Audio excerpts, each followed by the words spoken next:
was in general practice, I'd always have a patient come to me and say, "Doctor, this hurts me. Doctor, that hurts me." And my beeper was always going off. "Doctor, call Mr. Lachin-Gertis." He says, "The problem." "Oh, God, the problem. I couldn't go to the movies. I couldn't go to the golf course without constantly being beat. That's why instead of working in the operating theater, I resolved to work in the morgue. Nobody pages you when you work in the morgue. Somebody calls you at the house, "Hey, we got one in here. Keep him on a slab. Put him on ice. I'll be in Monday, 9 o'clock. Boy. Back to Wide World of Sports. But my time in the morgue was profitable time because it was there that I experimented with chainsaw autopsy. Normal autopsy takes anywhere from 45 minutes to an hour and a half, depending on the cause of death. But with a chainsaw autopsy, I reduced that to 5 minutes. I mean, right from the neck all the way down to the groin. There you go. Open. Peel back the rib cage, yeah. Across the lower carotid here. You got the whole body open. All right, off with one kidney. Off with the other kidney. Heart out. Liver out. These parts, you throw them in the, you weigh them, no fuss, no muss. You look for sign, there's a fatty bit of liver here. This guy looked like he's had a drink or two. No fuss, no muss. Don't see anything unusual here. Okay, let's check the skull.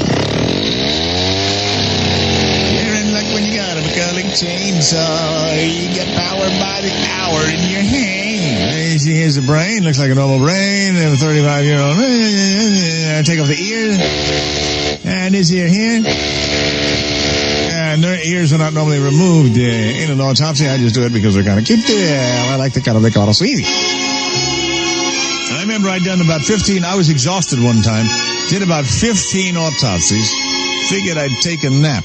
Being a little bizarre, I stripped naked and I laid down on one of the cold tables in the freezer room. And wouldn't you know, I was so exhausted that I fell asleep. I fell asleep, and in the cold, I lapsed into a partial coma. I was there as a bunch of medical students came in to practice a dissection.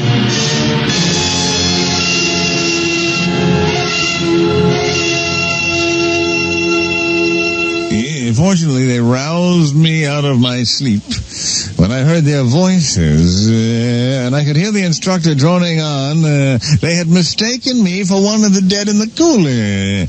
And the instructor was saying, "Now, here's a recent entry here. All right, this is perfect. Look at it.